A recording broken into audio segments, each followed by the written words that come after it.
Monde de méchants, méchants, méchants, méchants, méchants. Arrête de déranger tes collègues, tu ne seras jamais l'héritier de ton patron. Arrête de déranger tes collègues, tu ne seras jamais le remplaçant de ton patron. Arrête de déranger tes collègues, tu ne seras jamais l'héritier de ton patron. Arrête de déranger tes collègues, tu ne seras jamais le remplaçant de ton patron. Ah oui. Mbote na bino bandeko na ngai nyonso balandi ya Bianco News. Ngonga na biso ekoki, ngonga na biso ya kokabola, ngonga na biso ya kozwa information. Parce que l'information est très importante dans la vie. Il faut être informé. Il faut arriver là où bisika makambo ezali koleka. Avant que okoma bisika makambo ezali koleka, vous devrez être informé. Voyez? C'est pourquoi aux hommes même bateau non. Ah, oh babanda yuko zo bata misala ngana yebaki te. Ah babanda yuko zo boy ngana yebaki te. Donc quand vous n'avez pas la connaissance, vous êtes un mort vivant. Oui. La pesibino mbote ya esengo mingi. Nangonga oyo nazali ko présenter bino émission ya lelo.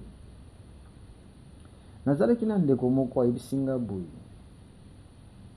Alobi bémission no eza kitoko mingi.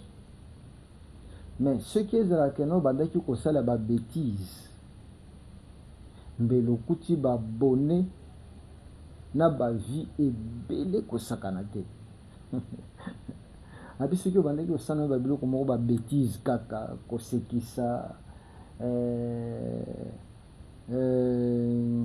théâtre quoi. Ba biloko batu balingaka. Mbelo sozi ba bonné ebele.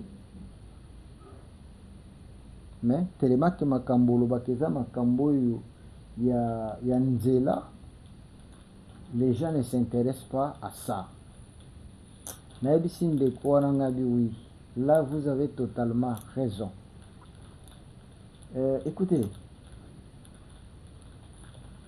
moi, me mettre ici pour faire des bêtises, du théâtre, rire, non. Nous sommes de ceux-là qui cherchent à réveiller les Congolais au balalaki. Les Congolais qui ne comprennent pas. Les Congolais qui n'ont pas conscience de ce sengeli. Ce n'est pas parce que bazana volonté bazana bolingo Congo te. Non, c'est parce que bazana information te. Les Congolais qu'on peut dribbler facilement. Nous sommes là pour apporter l'éveil. Nous ne le faisons pas pour avoir je ne sais pas quoi, non. Nous le faisons pour sensibiliser, pour activer les Congolais. Mais quand vous regardez Babiloko Yakosekisa, Yabuzoba, vous verrez que ça a été transféré 75 fois. Ça a été transféré 200 fois. Ça a été transféré même 300 fois. Transféré. Et les gens, mais après avoir suivi tout ça, vous n'avez rien. Alors je demande à vous, mes abonnés, transférez aussi les émissions auprès des autres. Peut-être tokozwa batu musupe ya conscient lokola yo kana kati ya transfèrement oyo zali kosala. Merci beaucoup. Sujet lelo nazolobela un peu ce monsieur qu'on appelle Kabund. Parce que retenez que son vrai nom c'est Kabunda. ce n'est pas Kabound. Je vais vous expliquer pourquoi il a enlevé le A à Tiki D. Pour va bien en Kabound, na place à Kabunda. Merci. Yami Balé, il y a un lot de passeports qu'on vient de saisir. Lot de passeports et de Ouganda. Un réseau est ici. Et c'est ce réseau-là, Baouchiko Kangang. Réseau est ça passeport Awa et Kendaka l'ambassade de Ouganda et n'a pas eu une place Kendaka. Merci. Likez cette émission, partagez l'émission, aimez l'émission, abonnez-vous si vous n'êtes pas encore abonné. Salut. Nous démarrons. Bandeko.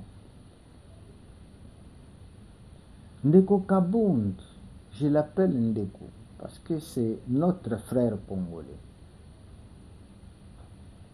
qui fit à l'IDPS comme secrétaire. Ndeko Kabound accueilli le Kolabatu nyonso proposé candidature naïe comme étant motoyi d'EPS. Arrivé na kati ya dépôt ya na place ya Seni, là on présente l'identité. En présentant l'identité, il y a Ndeko Kabound, que vous appelez, ou bien nous appelons tous Kabound, appelons comme ça. On retrouve que Ndeko Kabound est de Miabi, territoire ya Miabi. Alors, Ndeko Kabound, qui se présente comme étant un Katangé, mais il est du territoire de Miabi.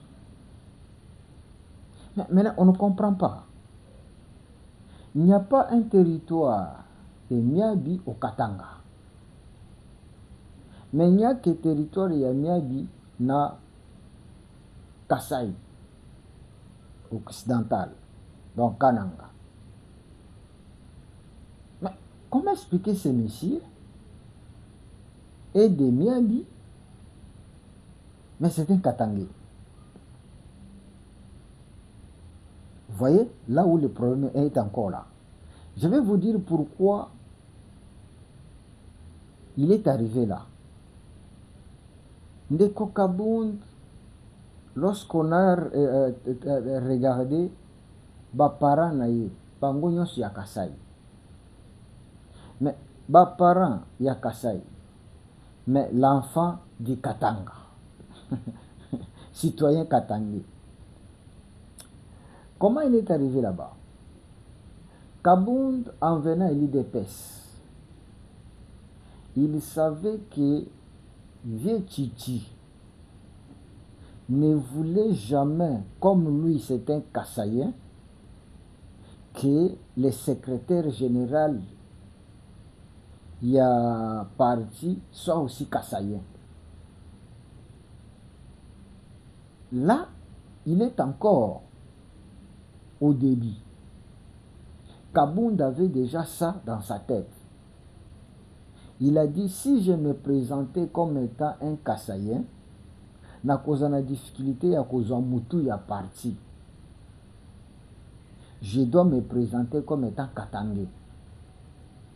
Là, les vieux, a que non, moi président Kassaïen et le secrétaire y a parti Katangé, ça va.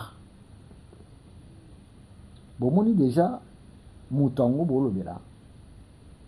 C'est pourquoi, comme au Kassai,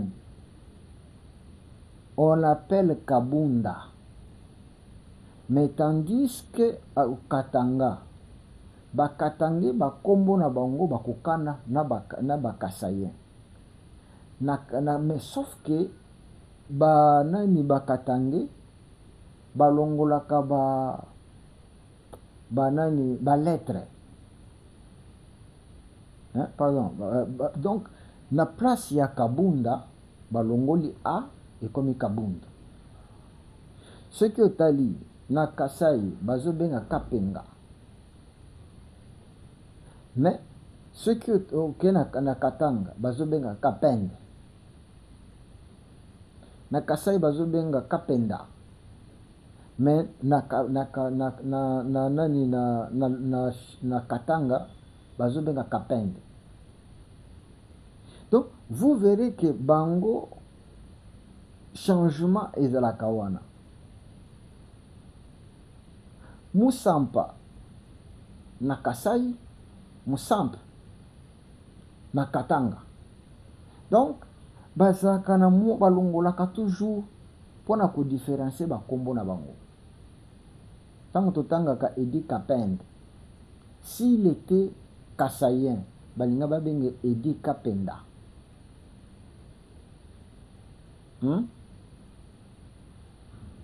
Musas na Katanga, Musansa na Kasai. Mais Kabunda s'est servi de ça. Pour que je sois vraiment un véritable Katangais, je dois enlever les A pour te faire Kabunda. Vous comprenez? Donc, c'est là qu'il a floué tout le monde. Mais place à Yékoyebana, c'est lorsqu'il est allé poser sa candidature.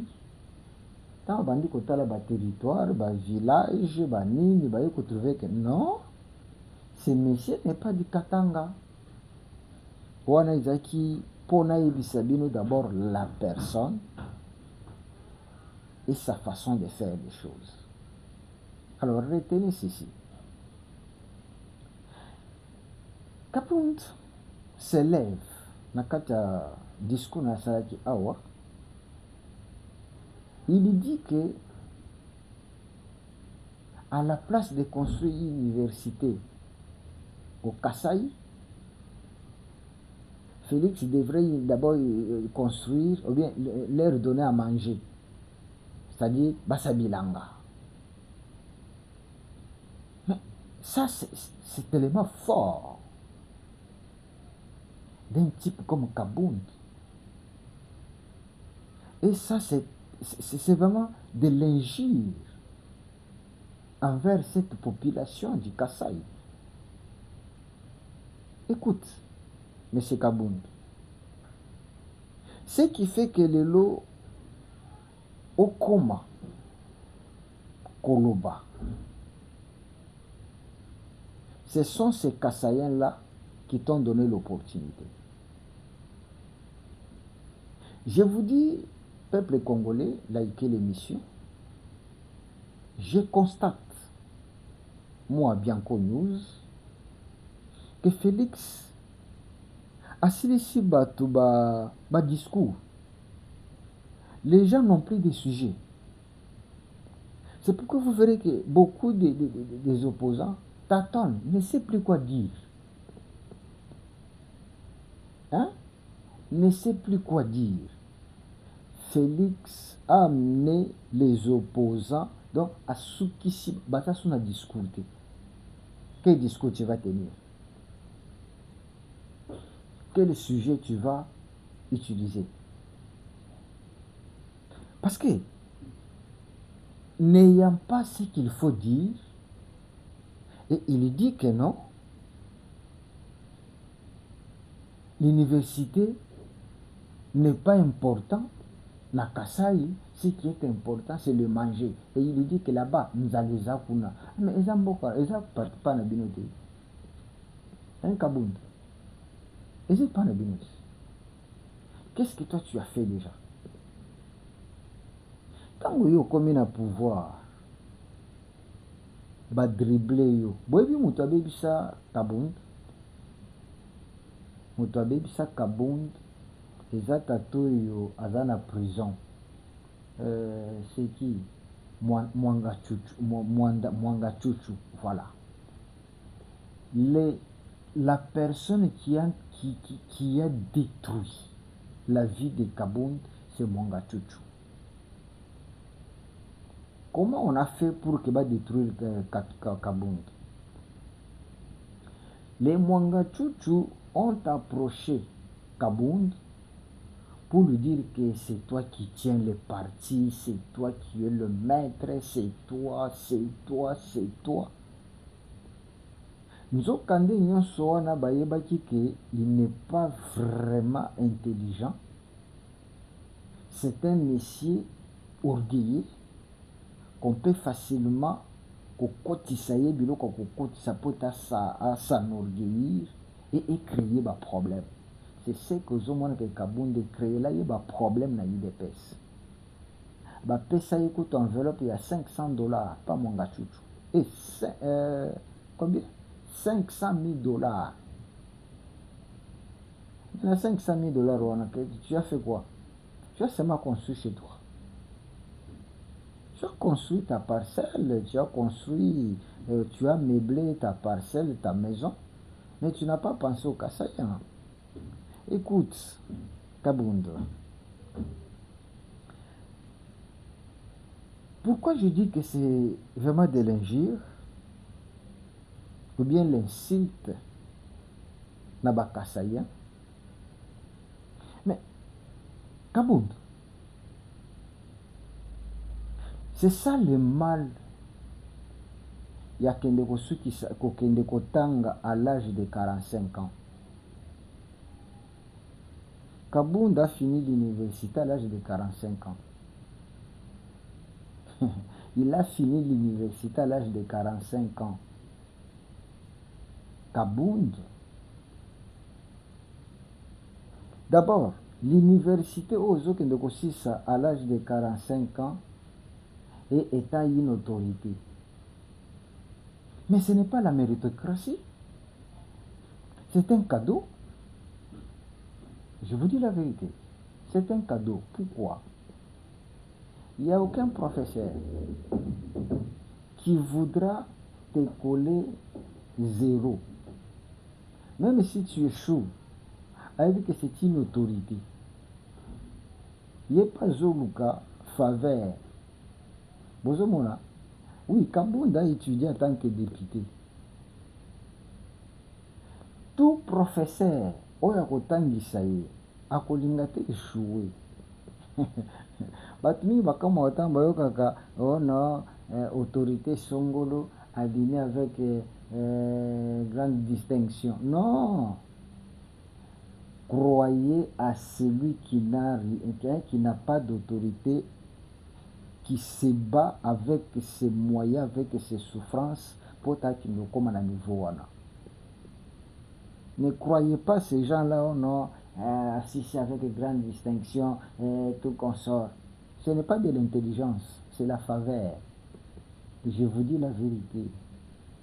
Parce que quiconque l'enseigne ne voudra jamais qu'on colle 0 à échouer. Ne voudra jamais qu'on puisse se point mouquer. Il a zotala kena oya kofongola nga porte. Boy bitan Kabound zaki na bukonzi na yona. Mais babandaki au monde, c'est comme si c'est lui qui dirigeait le pays. Alors quiconque pouvait l'enseigner, akolinga bima prof moko ya bien, ya ça la relation ya bien avec lui. Parce qu'on ne sait jamais tango akokoma akoki pe ko récupérer ngai. Ce n'est pas de l'intelligence. Ce n'est pas la méritocratie. Ce sont le faveur. Bazo favoriser yo. C'est comme ça qu'il est devenu ce qu'il est aujourd'hui avec des titres académiques. Hein? Congolais, bon, c'est pas qu'on a. Alors, toujours qu'il est, Monsieur Kabound, tu sais l'université qu'on a construite à Mbujima Yukananga, ces universités ont répondu à beaucoup de besoins. Je vais vous citer quelques-uns. Savez-vous combien de parents kassaïens se battait bec et ongle pour nakuluka comment faire voyager mwana naye aya kotanga na Kinshasa.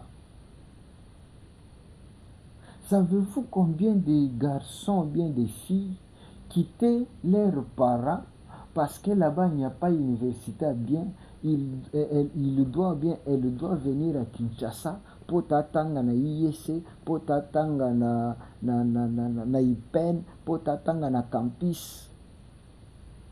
Combien ils ont quitté leur nani province ou bien village pour kaka alongwa akende Lubumbashi akende kotanga na université inelu to akende na Unikisi ya Kisangani. Mais maintenant ces parents d'aujourd'hui peuvent facilement faire inscrire son enfant dans une université renommée. Vous voyez? Parce que akofanda na mwana na ye na ndako na ye azolakisa ye azopesa mwa transport na ye azokende afutaka minerval. Donc abonde dans tout ça, donc na mutu na ye elobeli rien. Donc regardez un monsieur qui pense au manger, que non, ce qu'on devrait donner aux Kassaïens c'est du manger.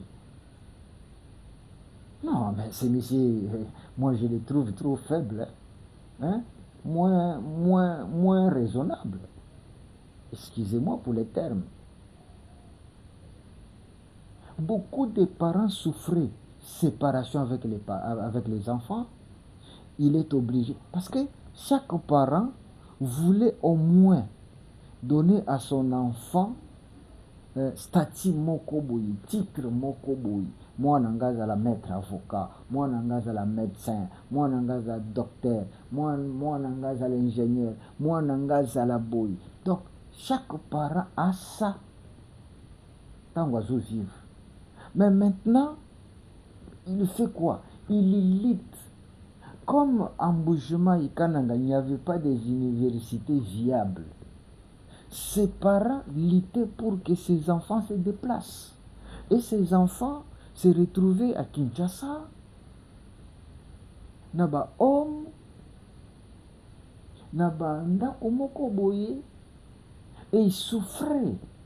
Talaka mwana azotanga loin de ses parents, hein? Nzala, il est ce qui a moi si abandosana kindumba. Parce qu'il y a manque. Le temps que kuna papa tikali na mboka tinda moi quelque chose. Voyez la souffrance que ses parents connaissaient, ou bien ce que ses parents subissaient pour faire voyager, évacuer leurs enfants, bakende, batanga, bakoma pe bato.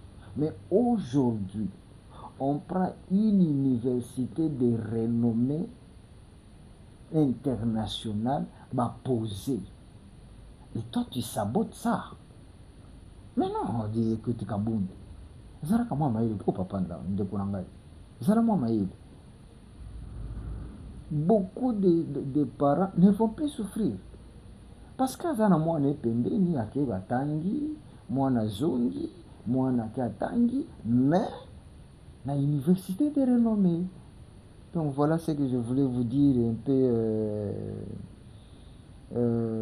D'abord, quelque chose que je n'ai pas ajouté. Mais c'est une réponse dans ce qu'on appelle exode rural. Mais oui, aujourd'hui, il n'y aura plus d'exode.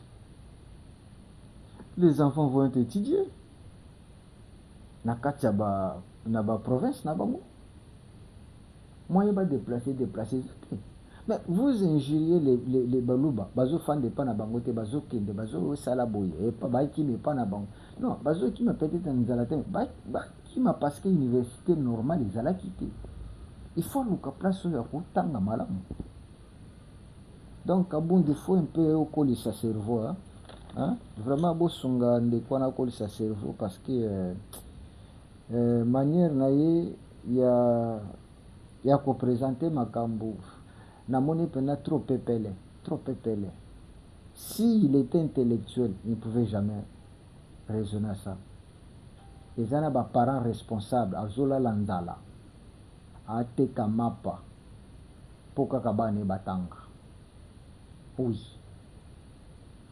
azosomba elamba, un parent responsable azosomba elamba ya malamu te, azotia kabelo te, parce que makanisi na ye nyonso nafuta minerval ya bana batanga, nafuta nasomba syllabus mwana atanga, nasombele livre boye, akomi boye, akomi boye. Mais si on réduit ces dépenses pour que bana bazala tout près de leurs parents, d'abord moins de frais pour bakofuta, moins de déplacements, bakolia bango nyonso na cuisine moko.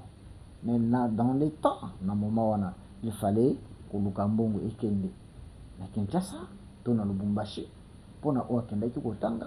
Il faut koluka mbongo mpona kolia biso bato totikali na mboka. Kabundu zala mayele, zala mayele. Dans un Congolais intelligent, ne suivez pas Kabundu parce que ça peut peler. Merci beaucoup. Merci Kawana. Mais moi vous m'avez compris. Likez l'émission, partagez. Si zana bato ya Kabundu bakolanda biso pe bayebisa moto na bango keno kolisa mwa niveau oza trop bas. Si Félix asali nyonso bozangi so ba discours moya koloba eza te. Na rappelez bino quelque chose. Kabundu, première chose, lorsque il se sépare avec Félix, baby loko liboso lobaka Kabundu alobi abi non bazo yiba mbongo ezokende na bapoto, mais Félix atikali kosomba ata teni mpona bamilitaire na biso te banyokwama. Mais lelo bamilitaire baza na bateni bebo. Est-ce que Kabundu bimi lisusu mpo olobaka non tala ndenge bamilitaire bakomi siko na teni mpenza oso sentir mpenza ke non, parce que lelo bamilitaire na biso ce sont des vrais kodo. Otali militaire otali teni ondimi ke non kitoko. Mais Kabundu devrait sortir pour le non, merci Félix, parce qu'aujourd'hui nos militaires vraiment ozomona soldat alati kitoko propre. Makuti kolobango sote ba sujet sila na monoko ya ba opposant. Bon, bokobeta makasimbo. Merci. Eloko ya suka ya mibali disons ngana ba. Il y a un réseau congolais tous en passe. Il y a un réseau qui est ici à Kinshasa, qui traite avec l'ambassade de l'Ouganda, et l'Ouganda verse le passeport et pas babi 6 mois. Réseau wana ba démantelant. Bazozwa ba passeport awa. Bazozwa ba passeport awa. Donc batindeli bango ko bakombo. Batindeli bango mbongo. Awa basali ba passeport. Bomoni penza Kabongo, bomoni penza Masamba, eboy.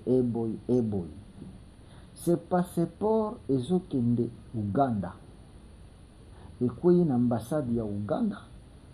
Et bango ba Uganda batindeli yango na ba rebelle. Tala Congolais niveau toza. Maintenant ces gens-là, ces gens-là bazo tinda bango ba passeport. Nde bango zomona ba Rwandais abimi na kombo ya Kalala. Parce que son passeport ba commune Kalala, province Kasai, village Miadi, tout. Nzokande c'est un Rwandais. Tango bino bokomona ka kombo Kalala, Kasai, village Benamuntu, boye. Bolobani. C'est un Kasaïen. Et ba Rwandais bazo voyager na ba passeport wana.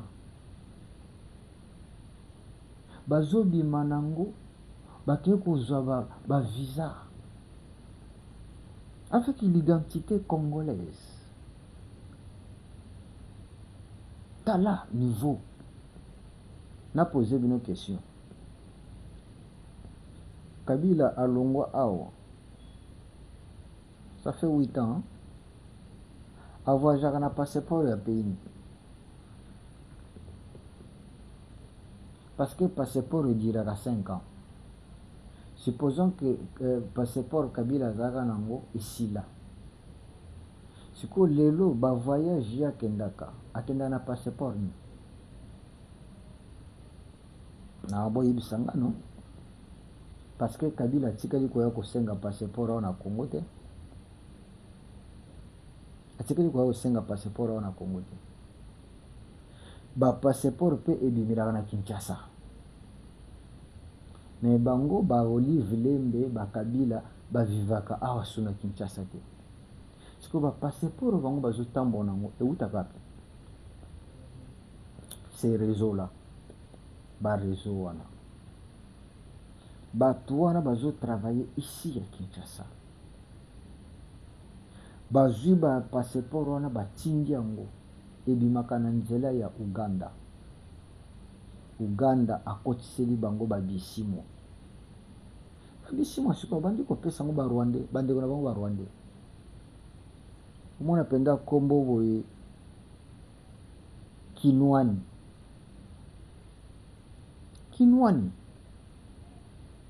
Kinwani boto ebitango to ebi déjà Kinwani oy mutaba Congo. Naza muta cataracte. Oui. Village nini Tadidimosi. Oui. Ndeko na biso kaka. Ayebisi bino ke non. Papa na nga na mama na nga baza bato ya cataracte. Mais nga na botama nani, c'est pourquoi na biki Congo te.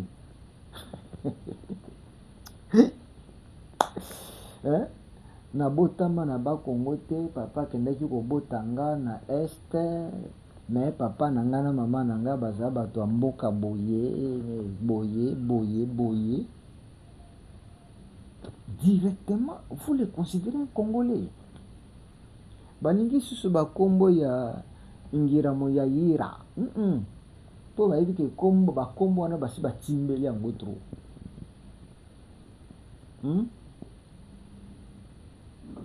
Babizi makara. Soki mutu abimika na kombo wana bayebi deja ke kombo na Congo ekoleka te. Bakombo ya bara wana. Barogodorero, baruberwa. Bakombo wana balingi yango lisuti. Siko pona ko infiltrer Congo malamu, bakomi kaka azakuna bon. Tineli yango mbongo eke na Uganda tindi kotoyo. Ono tozana ba Congolais batindeli réseau na bango. Réseau wana esali ba passeport. Basali koli. Passeport eke na Uganda bakotisi yango. Soit eke elekani Rwanda bakotisi yango na est. Kuna bakaboli yango. Moto oyo atikala kozala na Congo te, atikala kozala na parent congolais te, mais azwi passeport congolais, na kombo congolais, na ba village ya Congo, mais mutu ya cataracte, mayebi ata kinzibu te. Ayebi sivino kena na botama. Exemple yango ya Olive Lembe. Ya Olive Lembe.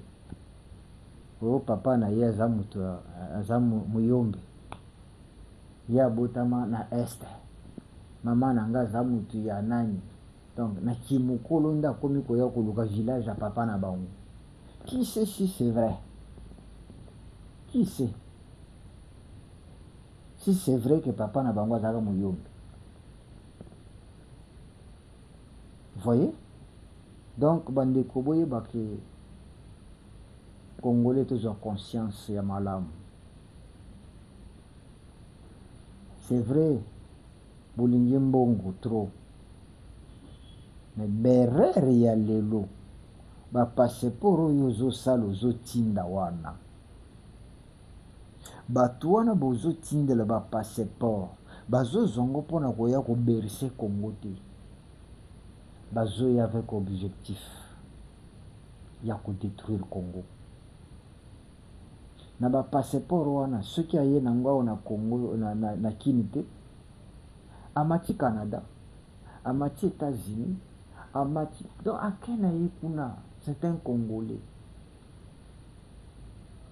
Bayebisi que non, je suis réfugié congolais.